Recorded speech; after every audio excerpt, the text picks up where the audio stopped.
All right. That's it. Caught that reference. Okay.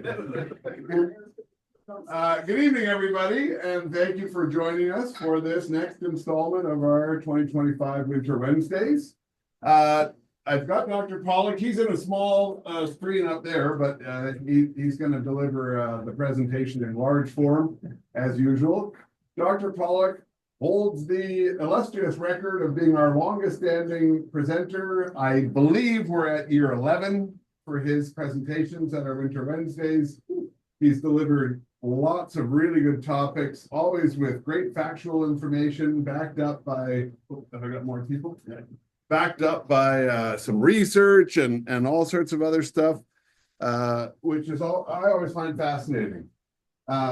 So tonight, Dr. Pollock, just so you know, we have about 14 people online, and there's probably about the same in the room. So about 32 people. And my guess is we'll see a few more people dribble in online as the next few minutes go.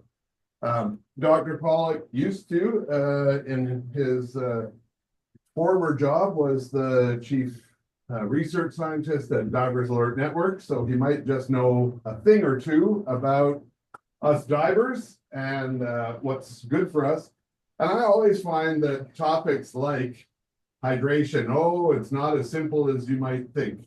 They're always good topics for us as divers generally to be aware of, because we hear stuff out in the general public, and sometimes it's true, and sometimes it's not true. Or sometimes it's true, but it's only a tiny bit true when there are other factors that are way more important. And so I find Dr. Pollock always puts these things out to us to allow us to think through some of these things, but he backs the stuff up by fact. And I always see something in his presentation, I go, wow, I did not know that. That's good for me to know.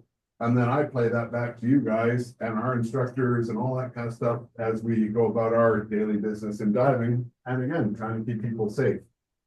So with that, Dr. Pollock, I'm going to turn it over to you and get you to kick us off on this 11th annual presentation. And then usually what we do is, if you guys have questions, put up your hand, and I'll wait for an appropriate sort of moment in the presentation. For those of you that are online, if you have any questions, best thing, put them in the chat in Zoom, and then we will get to them either through the presentation. I'll put the little screen up on the bottom.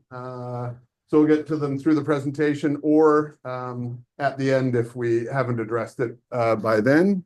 And there's my darling wife. So with that, Dr. Pollock, I'll turn it over to you. Well, thank you very much. I do appreciate the longest record. I hadn't heard that one before, so that's great.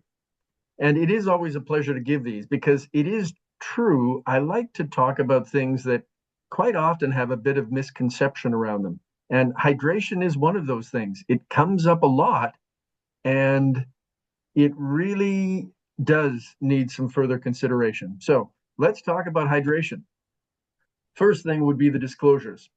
I am happy to take money from anybody to do research, but they don't pay for the opinions. So the opinions you're getting are mine. And as Brad told you, I did spend about 20 years doing research at Duke, the hyperbaric center there, and also as research director at Dan, before I was recruited up to Quebec to take on a research chair in hyperbaric and diving medicine, which at the time was the first in North America. So it was just way too good to pass up coming back to Canada for that. And so it's been nice to be back, even though I'm an obligate Anglophone, and the Quebec folks decided to recruit me anyway. Oh, well. Now, so where are we going? The motivation for this talk is really the fact that there's misconceptions in the community. Quite often, hydration is blamed. It becomes the scapegoat, and it's blamed for decompression sickness. And people forget that A, that's probably not true, and B, there are problems with being too hydrated. So we really have to find a proper line to walk with hydration. And so I think it's important to talk about the risks, the problems, and the right way to approach it. So we're going to talk about the role of hydration in both health and diving health. So let's start with the perception. when a diver gets decompression sickness, there is a natural goal to find something to blame. And it's usually anything other than them. And that is just reality. It is very hard for people to say, yep, it was completely my fault. I screwed up. Instead, we look for something to blame. And very often, what we blame is dehydration. So people say, oh, I didn't drink enough that day. That was the problem. Or, and if you really ask them, have you ever gone with a similar state of hydration on another dive? It's, oh, yeah, sure. I do it all the time. So why do you think it mattered today? It mattered today because it's an excuse. What you can see in the lower left are a series of urine samples. And when we follow technical divers to evaluate their decompression stress, we collect first morning urine samples. And you can see that these are lined up from left to right, from the most dilute to the most concentrated. And the one on the right is concentrated enough that you might think you could stand a spoon up in it. And you might be interested to know that that person did not have decompression sickness. One of the things people forget about urine is that by design, we sacrifice our urine volume to protect our plasma volume. And so even if you don't have much urine volume at all, what you have in there means that you've taken pretty big physiological steps to protect the plasma volume. And so we don't really get a great sense of dehydration with urine. We have a little bit of state of information on your general pattern of fluid intake, but even if you have a very dark orange, it doesn't mean that you're going to get bent. It means you should drink more. That's really that simple. You have to remember with decompression sickness that there are a whole bunch of variables that affect the risk. And now, just before we get to those, let's look at what you can still hear on dive boats. And for a while, I thought you didn't hear this anymore on dive boats. But damn, if last year we didn't hear this on a dive boat in Belize, that dehydration is the number one cause of decompression sickness. This is absolutely categorically untrue. It's a false claim that people spout because they're looking for something to blame or they're looking for some simple reassurance to give to divers. And sure, it's important to have water, it's important to have people adequately hydrated, but you can hide a lot of bad behavior by blaming things on decompression sickness. So the reality is the pressure profile is far, far more important, as are some other factors. And so the rational view with hydration is that, yes, we have to acknowledge that we want people to be soundly hydrated, but not to focus on that so much that they forget about other factors that are probably far more important. Now, if we look at some of those factors, and before we get there, this is the same picture you saw before. It's a reminder to you that we do think you should be checking your state of fluid intake by looking at your first urination in the morning. When you pee into the bowl, you look at it. And if it looks pretty clear and dilute, like you have on the left, you're in good shape. If it looks more like the middle or the right, you should be drinking more.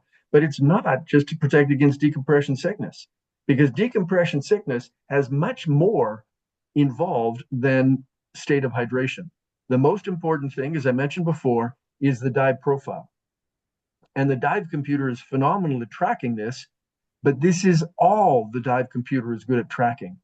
The dive computers do not track your exercise patterns, and this is probably the second biggest factor that can play a role in decompression stress. How much you exercise and when you exercise. If you exercise on the bottom, you're going to have a lot more gas uptake. If you exercise on the way up, you're promoting elimination of gas, but you're also promoting bubble formation. So exercise is really tricky. The next huge item is thermal status, particularly for Canadian divers, when you have pretty big thermal changes in the water column. If you go down warm, you have more uptake. If you come up cool or cold, you have poor elimination. And your thermal status on the way down or on the way up plays a massive role, far more important than the state of hydration. And then we've got the last category, the predisposition factors. Again, the computer knows none of these, but there are a lot of them. And sure, one of them is state of hydration, but that's one out of a dozen. And so we can't just focus on one small factor and think that it's going to protect us when really all it's doing is usually giving us an excuse to not look at other things that are possibly far more important.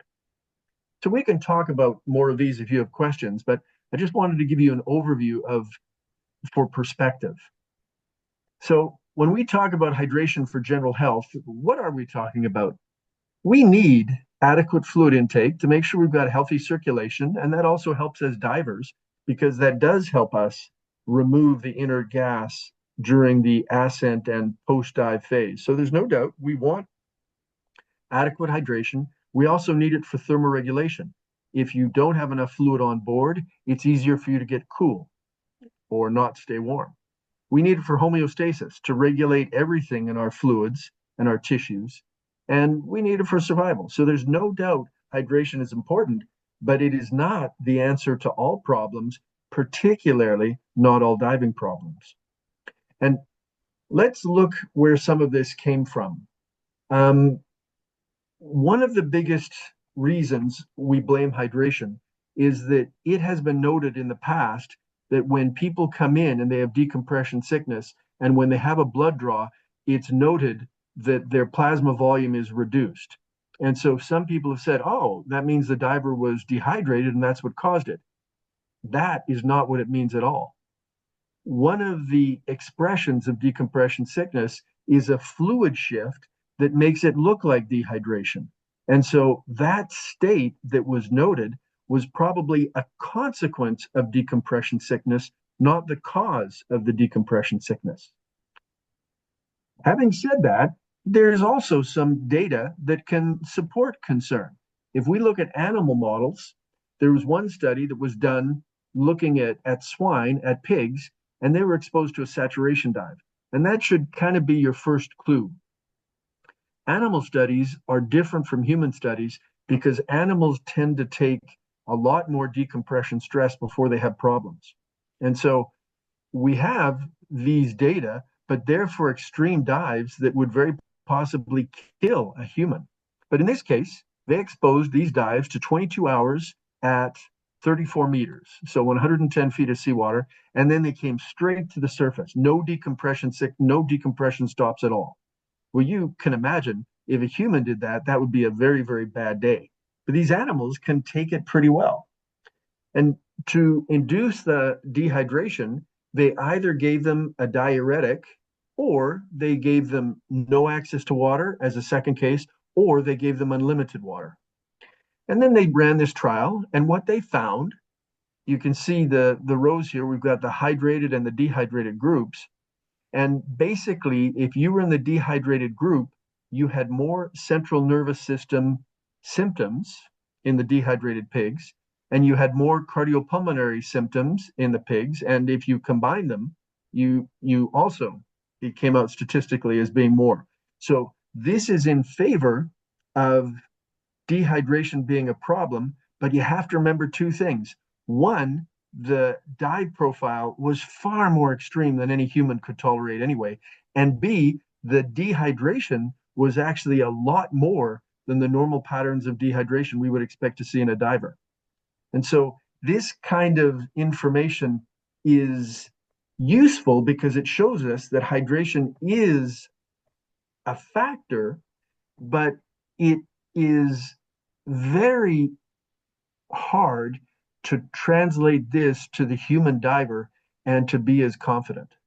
And so these kind of studies almost muddy the water more than they help because people start thinking, oh, yeah, this is a critical factor. Well, no, it isn't. I don't care how hydrated you are. If you do a dive to 110 feet for 22 hours and come straight to the surface, you're getting bent. Chance of being bent is 100%. It doesn't matter whether you're a prune or whether you're bloated. So it's not all about hydration. But we've got another study we can talk about. This is a study of rats, and rats are really easy to use as study subjects because they grow up quickly and you can do a fair bit with them. So in this case, they were using young rats, 12 weeks of age, and they gave them as much water as they wanted to drink. And then they gave them another deep dive. So this time they dived them to almost 300 feet. And 300 feet for 45 minutes, I think that you can imagine that's a pretty big decompression stress. It is not realistic for a human again. They did give them 20 minutes of decompression, but that is a fraction of what we would require as humans. And then they injected saline before the dive. And that was to make sure that they controlled the amount of body water that was present.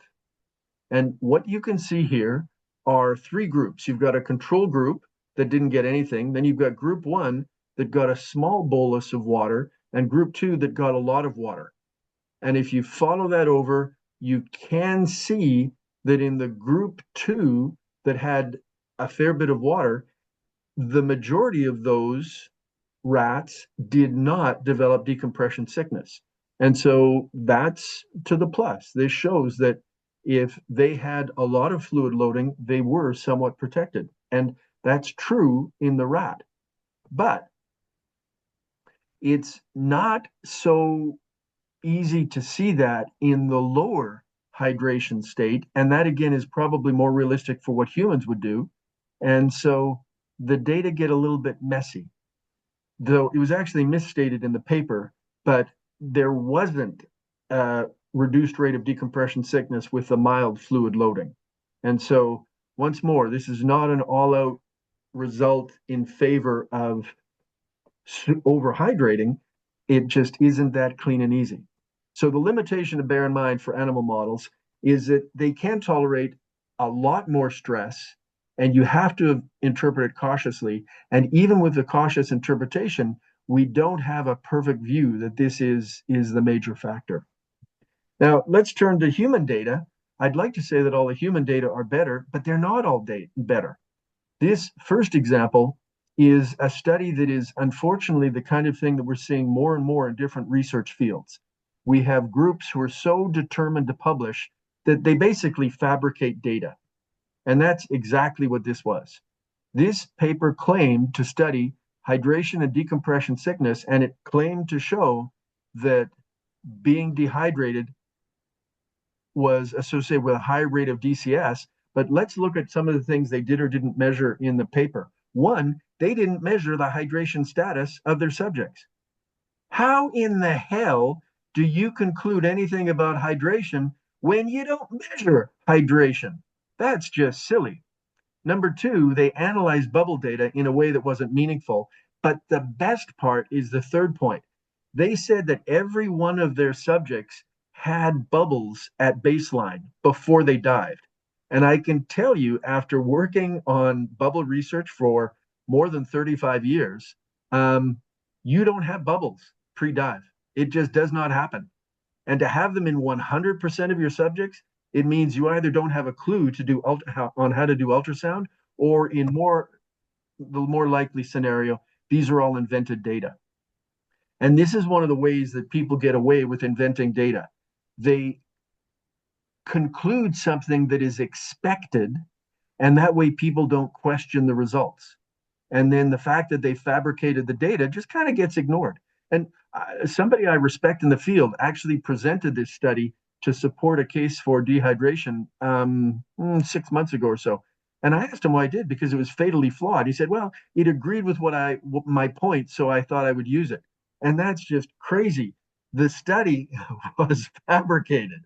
It should not ever be reported, even if it agrees with what you think, because that's how we perpetuate this kind of garbage.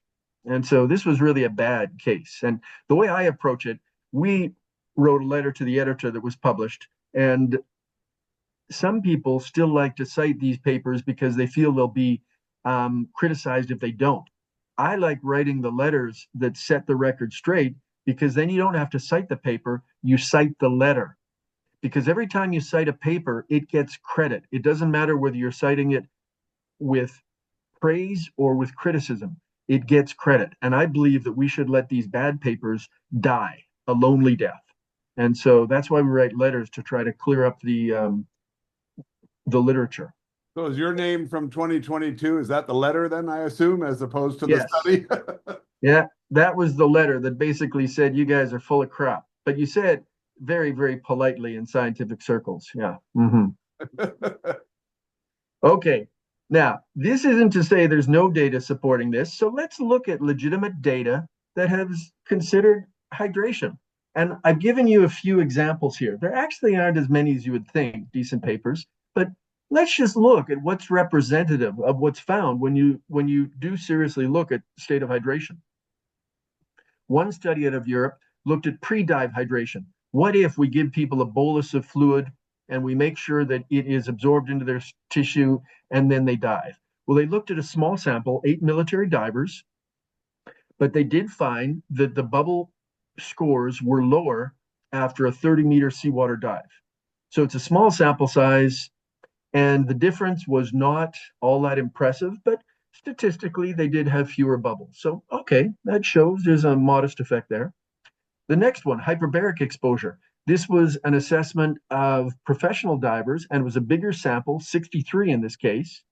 And what they looked at were weight changes. So these were after fairly substantial dives. And what they found was that even after chamber dives, people tended to lose some body mass, which we know over time, if you don't drink, you lose a little bit of mass. The important thing here is that this was not associated with any negative health effects at all. So it confirmed what we know. Sure, we tend to respire away some of the humidity because we humidify every breath. We lose fluid, but it doesn't normally hurt us. So now let's look at the more extreme case, saturation divers. These people are spending a long time in saturation. Well, the first case was looking at a 19-day saturation dive in the field. So this was in open water, diving to 74 meters. So working, that's what the chamber was staying at.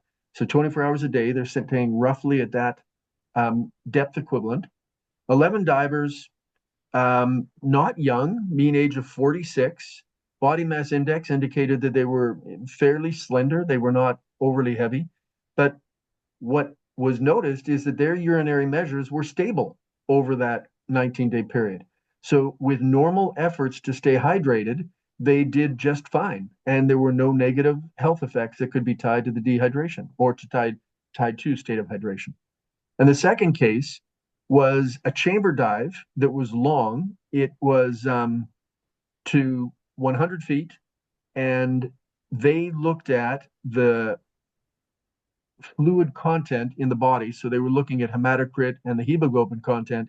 And what they found was there were slight changes, but again, it had no impact on health. And this is the thing that I want you to understand. We're not saying there's no effect of hydration, but it is not the big elephant in the room. This is actually pretty tiny potatoes for someone who drinks reasonably well. And now let's look at the flip side if you drink too much. This is a case report of a 49-year-old technical diver who indicated a problem during the dive. So this was a pretty big dive. It was dived to 89 meters of seawater, so almost 300 feet. Run time at the end of 81 minutes. She was on a rebreather. She was breathing a reasonable gas mixture for that depth. It was warm on the surface at 30 degrees C, but it was definitely chilly at the bottom at 11 degrees C. Well, she did this dive, and you can see the profile. The black line is showing you, the hard black line is showing you the depth. The red is showing you the obligatory decompression ceiling. And she got to the bottom, and within 5 minutes of being on the bottom, she felt she was starting to cough, and she felt a tickle in her throat. Okay. Then, as it continued a couple of minutes more, she noticed that she was coughing every 30 seconds, and it felt like it was getting a little bit harder to breathe. So now it's concerning. So she decided, all right, it's definitely time to come up. But she already had a big decompression ceiling, so she didn't want to blow that off, so she continued the dive. The gurgling continued through the ascent. The coughing continued, got a little bit worse, but she was an experienced diver. She managed to keep it together. It did continue to evolve such that she finally said, maybe it's the fact that I'm wearing this tight hood.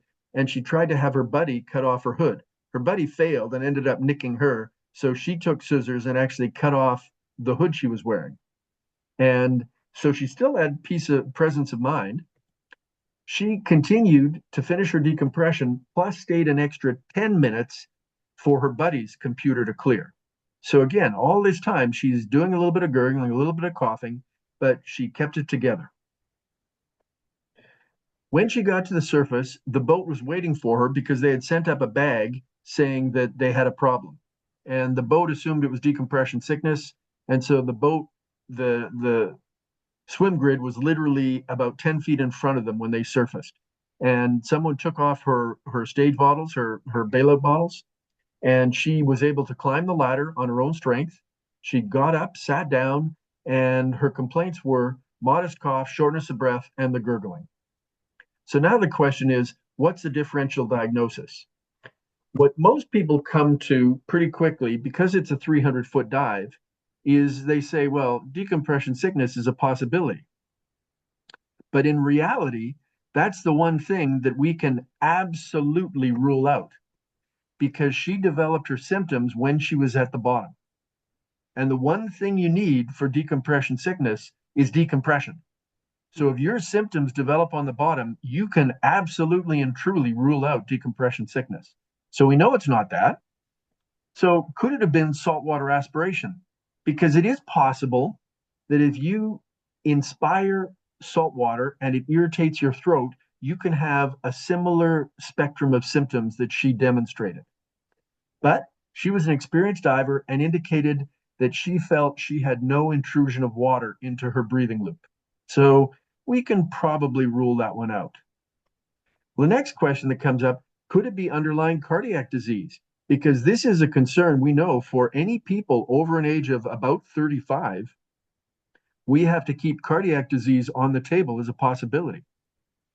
But in this case, this woman was an active triathlete and she had just completed a full health workup. Now, that's not to say something might have been missed, but she was an active triathlete and it was pretty clear that she didn't have any cardiac issues.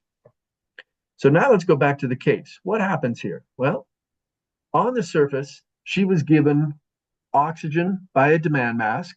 So the Dan oxygen kit that has a demand mask, hold it tight to your face, and you conserve oxygen because it only delivers it when you inhale. And her cough improved over 15 minutes. So she was doing better. And this was fortunately the last dive of the trip, not because of this accident. It was intended to be the last dive of the trip. And so we were very close to shore at this point. So by the time we got to shore, the ambulance was there to meet us, and she was able to be taken to the hospital. Now, the EMS has a trigger protocol that if somebody comes to the ambulance and they are wearing a wetsuit or they have a line on their face that makes it look like they were wearing a mask, their default protocol is to take them to the chamber. And in this case, the patient refused and instead was taken to a local hospital. Once she was taken to the hospital, she was given oxygen overnight. She was given diuretics. So I can show you exactly what she was given. She was given a bronchodilator and diuretics, and she stayed overnight and did quite well. These are the chest films. And unfortunately, I know these don't show up well for you, but that's the film when she first got to the hospital. And this was the film about 14 hours later. And you might notice that there's less white fuzz in the picture. And so what that white is a fluid congestion. And what we're seeing here is a case of immersion pulmonary edema. And one of the risk factors of immersion pulmonary edema is hyperhydration. And one of the reasons why women suffer immersion pulmonary edema more than men is because women tend to be better hydrators. Men tend to hypohydrate it's the norm for males. And so women are more susceptible because they stay well hydrated. And this is why we can't just focus on hydration as a solution. It can also be a problem because immersion pulmonary edema is something that is poorly recognized in the diving community. And while it's true that many mild cases will resolve spontaneously, it's also possible that it can be severe enough to be a life threat. So let's just spend a few moments making sure this makes sense. What we're getting with IPE is a fluid shift from the capillaries into the alveoli, into the gas pockets where gas exchange occurs. And when you get fluid into that space, it means that you can no longer effectively exchange oxygen and carbon dioxide. And again, if it's a mild case, you get the coughing, you might get some gurgling, you do okay. You won't be able to run fast, but you do okay. But if it's a serious case, that impaired gas exchange can be a life threat. And again, it's very much underestimated. One of the reasons it's underestimated is because when it was first reported, it was reported for swimmers, and it was seen in Navy SEALs and got a fair bit of attention there. Navy SEALs were training and they had some performance problems, and it was blamed on being dehydrated. And so they were encouraged to push the fluids, load, load, load. And lo and behold, it didn't solve the problems. It created this problem that those surface swimmers who were working hard were all of a sudden having these pulmonary problems. And so the initial write ups of this condition said that it takes about 30 to 40 minutes to develop. But that is for surface swimmers. It is not the case for divers.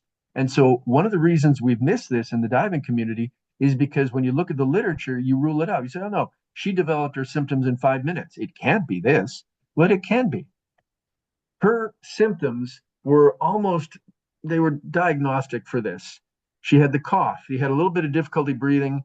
You can have a little bit of blood tinged sputum coming up, and you won't have the chest pain that we might associate with a cardiac condition. How should we be treating these people?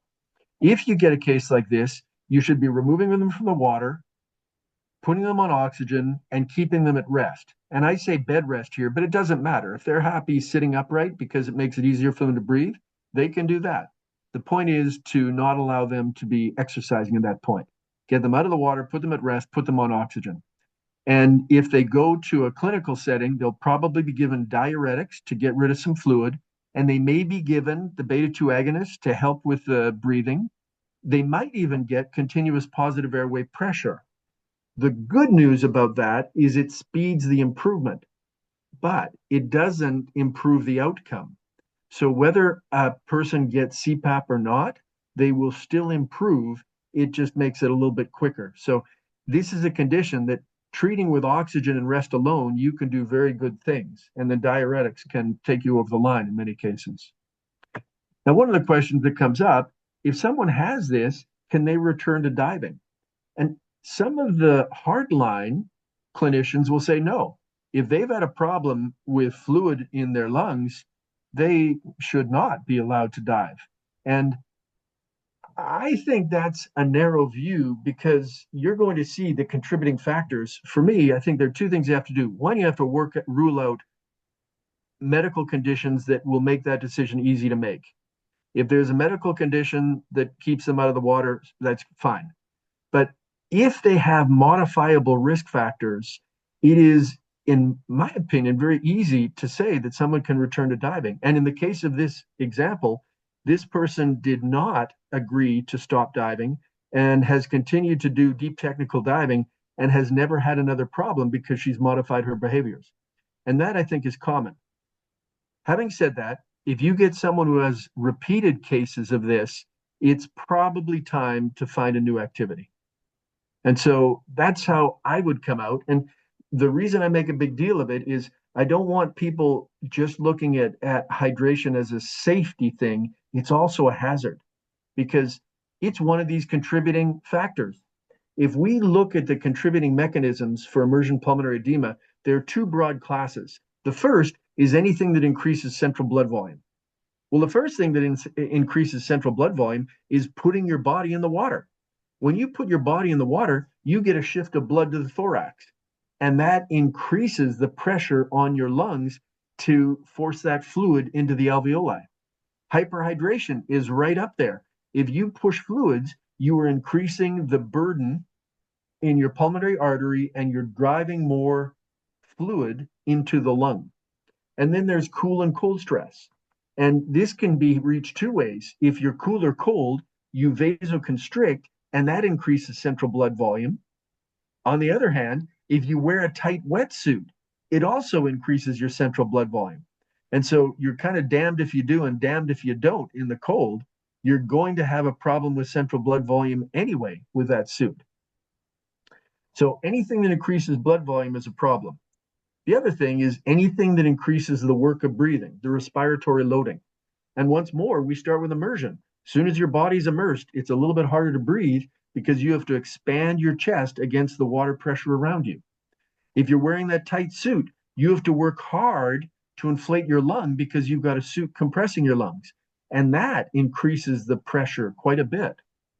We have breathing resistance, whether you're talking about a snorkel, an open circuit regulator, or closed circuit. That breathing resistance makes it easier for you to have a problem. And particularly when you go deep and you're now breathing dense gas, it increases your risk.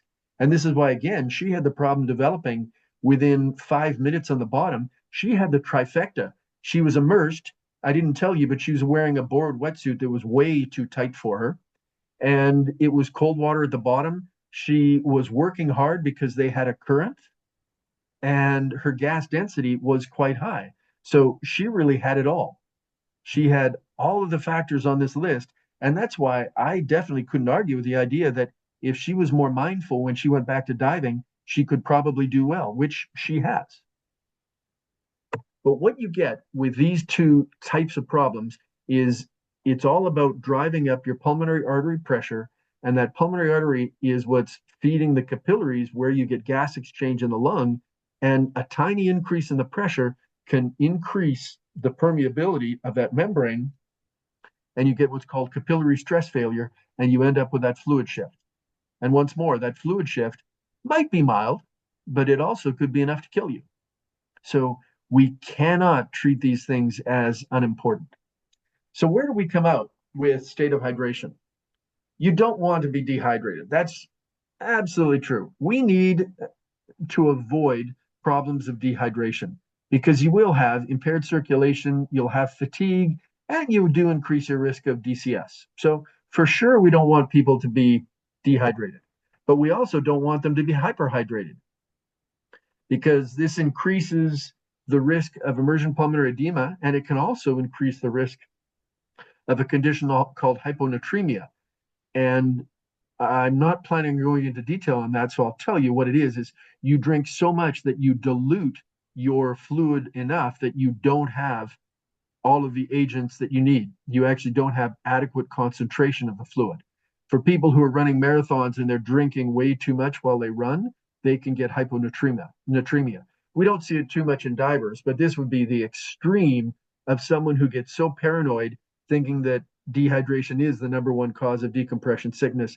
They get silly. They could drink so much that they get hyponatremia. What we really want people to do is stay in the middle of the road. And we want people to be adequately hydrated, and we don't want people to get carried away to either extreme. And the best way to evaluate your overall hydration is to look at your urine production in your first sample after a decent night's sleep. And if your sample looks like any of the three conditions on the left, you do not have to worry about hydration. Having said this, you can't look at your urine color during the day and get the same information because you sacrifice or not your urine volume on an ongoing basis. Let me give you the example. If I put any of you in a cold room for 15 minutes, I guarantee your next urine would be almost clear. And that's because in that cool room, you're going to vasoconstrict and you're going to have more fluid going straight out to the bladder. And so your urine production during the course of the day is far too influenced by immediate events to be useful. But when you've had a good night's sleep and you wake up and you pee for the first time, that gives you a pretty good idea of your state of hydration. And if it's a darker yellow, you should drink a little bit more. If it's clear, you do not have a problem.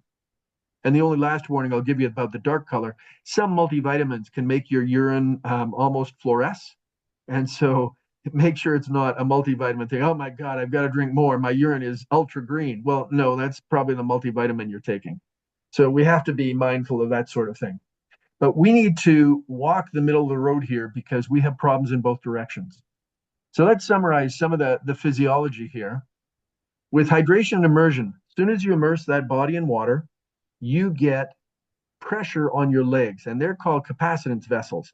About 50% of our blood volume is in the legs. And by immersing ourselves in water, the hydrostatic pressure squeezes the legs, and you get on average about a 700 mil shift of blood towards the chest. And that means your heart has to work harder. And that also means you have more pulmonary artery pressure, which means you have more fluid pressure in the lung. And so this is kind of cool how the heart works. It works by something called Starling's law. The more you expand the heart during the resting phase, the harder it contracts. And so when we have that extra blood in the chest, we have a harder contraction. So now we're back to remember that people over an age of 35, we worry about cardiac issues. If you hyperhydrate, you're actually putting more strain on your heart when you dive.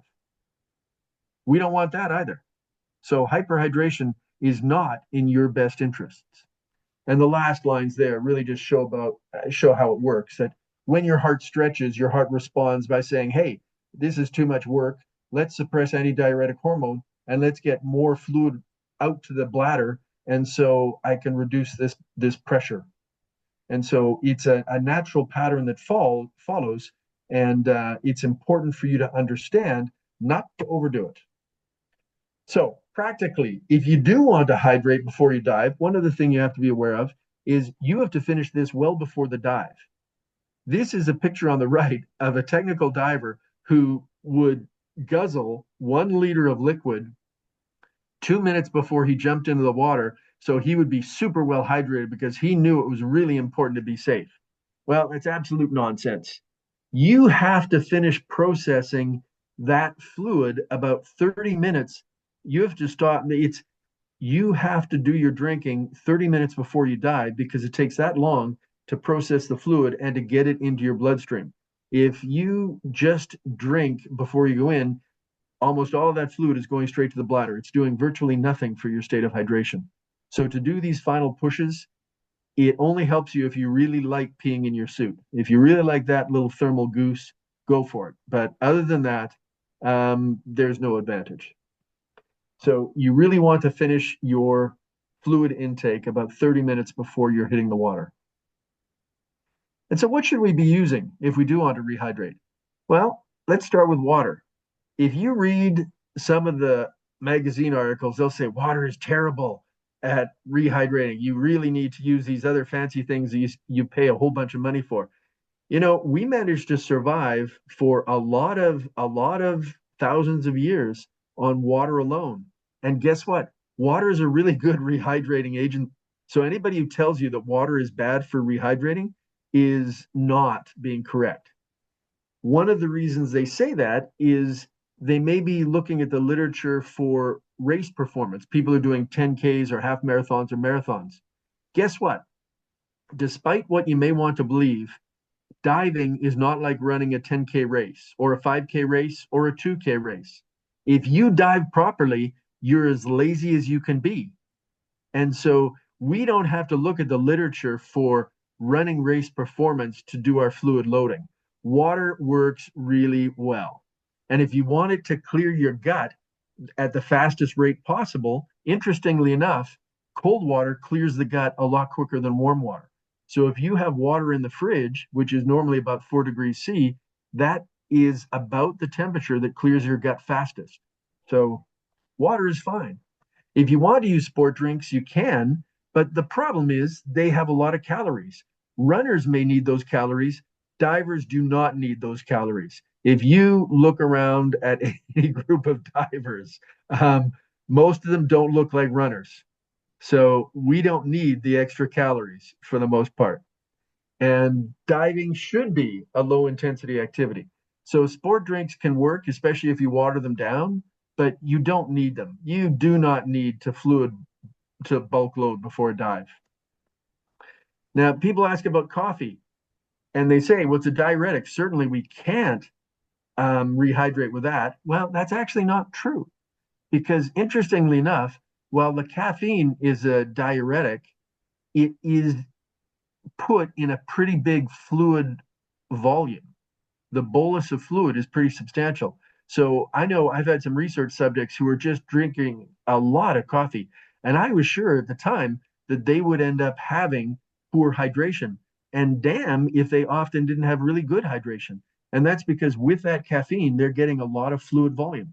And so if someone is a coffee drinker, especially if it's not truly high test, you can probably do quite well. But again, just look at your first morning urine, and that'll give you a lot of information.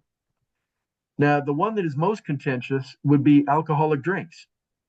And this is tough to say, but I like being honest.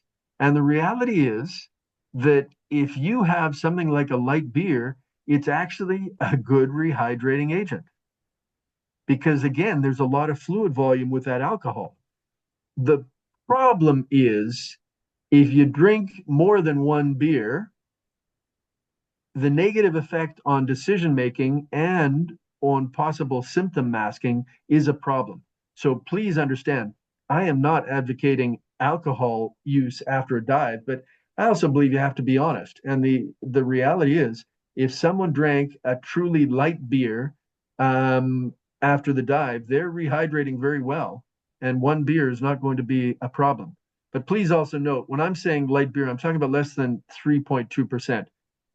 There are different definitions. I'm not talking about a high alcohol content beer. I'm talking about a low alcohol content beer is going to rehydrate pretty well. But be careful with that because you do not want to make bad decisions or to mask symptoms should you have problems. So those are the options. We can take care of state of hydration, but we have to be very mindful of it. So the summary of all this is it is important to be well hydrated, but you have to think about the risks associated with both hypohydration and hyperhydration. I definitely discourage people from doing fluid loading. And I'll tell you honestly what I do. When we do long dives in dry suits, sadly, I don't have the bladder volume that I used to have. That's one of the problems. You either get old or you die. And so far, I think getting older is better. But you also have to acknowledge that it gets more difficult. And so I'm happy to wear a diaper in a dry suit for a long dive rather than to worrying about it. A lot of people use P valves. But what I will tend to do is I'll make sure I'm well hydrated the night before the dive, but then during the day of the dive, I will actually not drink that much until post dive. The important thing is that you have a sound base of good hydration. It's not that you drink a lot before the dive, you need a good base of sound hydration. And then if you want to limit your intake so you don't have to pee too much during the dive, then that's perfectly reasonable. Just make sure your base is solid to begin with. And the best way to monitor this is just as a matter of habit, look at the color of the urine in the bowl. And if you have a black toilet, you're screwed. But if you have a white toilet, it's pretty easy to tell the color of that urine in the bowl. And if you do that, you get a lot of useful information that can hopefully help you be reasonably hydrated and not make you paranoid enough to get into trouble. Thank you very much. Cool. Good show. All right. Well, there's almost always some questions that come out of this from our audience. So with that, can you comment on the use of heated vests and gloves? Is it better to have heat off during most of the descent phase and use heat more on the ascent phase, or vice versa, or does it matter? It definitely matters. First off, I'll tell you my bias. I am not a fan of active heating because I think it can generate a lot more problems, even though it solves an important problem of discomfort. But the best approach is to have it either off or on the lowest setting on the way down, and then gently turn it on the way up. And I say gently because if you turn it too high too quickly, you can actually promote bubbles forming in the subcutaneous tissues, and those are skin bends. And they may or may not advance to broader symptoms of decompression sickness, but it is better to avoid the bubble formation where you can. So my preferred heating systems would have a 3 or 4 level setting, and then I would say be on 0 or level 1 on the way down, and then slowly turn it up, just one step at a time on the way up. And so if you've got a long decompression, for example, you might start coming up with one one step up from what you were on the bottom, and partway through the decompression, you might go one more step up. But the minimal amount of heat would be best.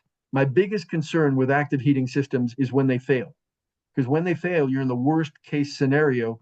You were warm on the way down and on the bottom, so you have maximal inert gas uptake.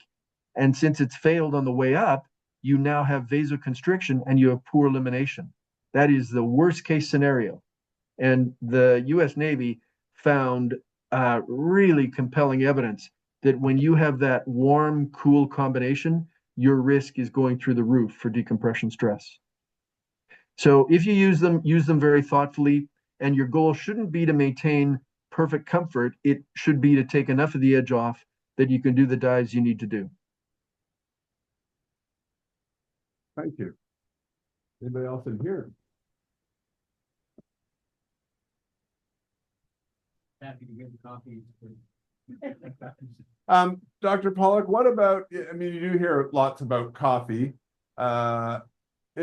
Is sort of, I think I've heard you say before, and just maybe it's changed, so thought I'd ask again.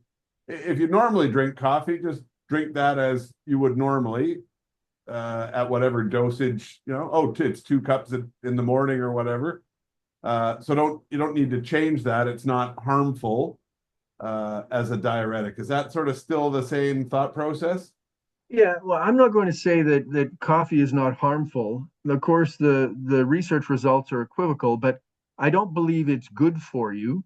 But certainly, if you are a coffee addict and you drink 1 or 2 cups every morning, you can continue to drink 1 or 2 cups every morning. And it is not enough of a diuretic because of the fluid volume that comes with it, that it is a concern to me for that. Okay. Another question came up in the chat. What about electrolyte powders? Are they valuable for hydration in diving, like as an additive? I assume No. some water or whatever. Yeah, the whole point of electrolytes, it's kind of like the sport drinks. The person who thinks they need electrolytes is assuming that diving is taking electrolytes from them. But diving is not an intense enough physical activity, or it shouldn't be. So you have stress in that regard. So if you really like taking an electrolyte drink, I would say water it down to a half or a quarter of what it is marketed for athletics, and then it's fine. But do you need it? Not if you have a sound diet.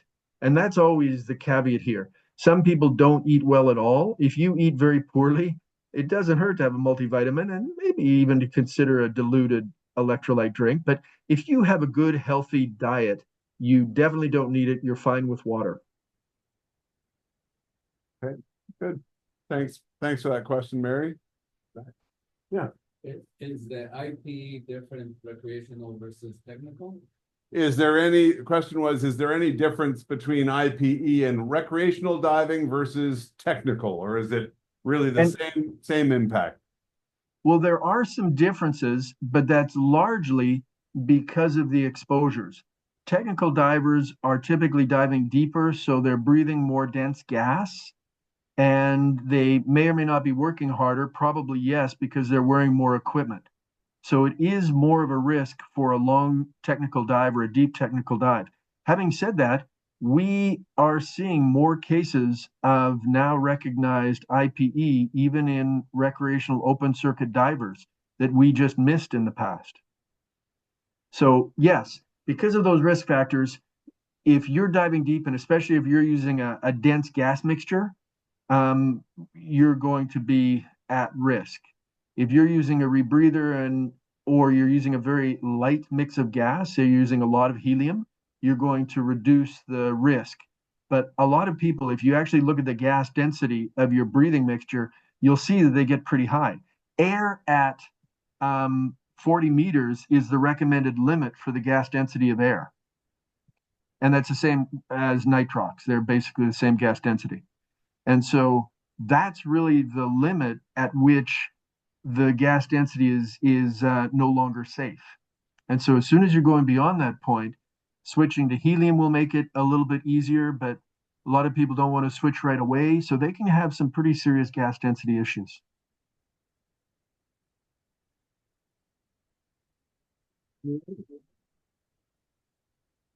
No, everybody's good? Right on. Oh, we got one more. Sorry? No? Kelly, go for it. I've got a question. Can you hear me? Yes. Can you hear me? Okay, cool. Thanks for the presentation, Dr. Pollock. This is the first time I'm hearing of hyperhydration causing problems, so, I'm glad to know of that. I guess, like, to put it against something that I'm familiar with, my understanding of hyponatremia is that, like, to get hyponatremia, you have to chug, like, a physically uncomfortable amount of water on your stomach and then not pee. Is that, like, is that, like, an analogous amount of water that you would have to drink to get hyperhydrated? Or is Absolutely it not. Yeah, okay? the whole reason I didn't go into hyponatremia is it is far more extreme. Your Right. hyperhydration, if you are the kind of person who pees ultrafiltrate, in other words, you pee into the bowl and you can't see a color change at all, you're hyperhydrating. And so, no, it doesn't have to be uncomfortable at all. It's a much lower bar. So that's a great question. Hyponatremia is far more extreme. So we don't normally see that in the diving community.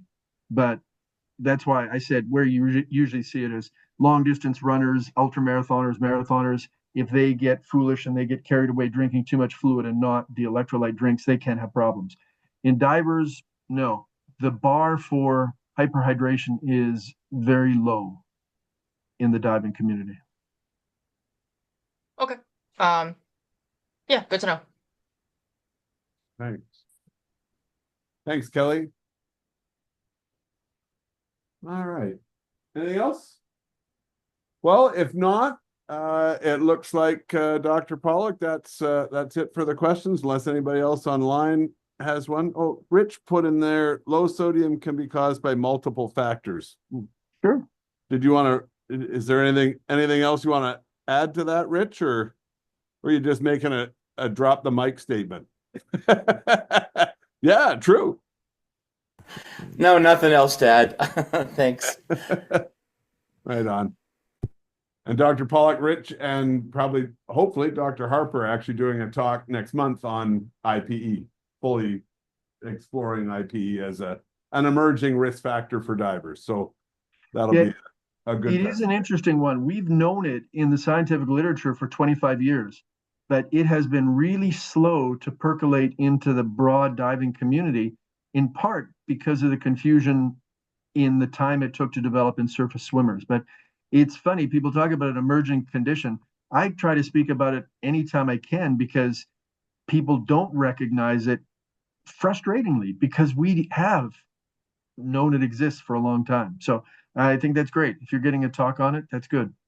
Yeah. Okay, good. Well, Dr. Pollock, thanks again for joining us. It's always a pleasure to have you here with us. Hopefully everybody enjoyed the presentation. We're going to round of applause.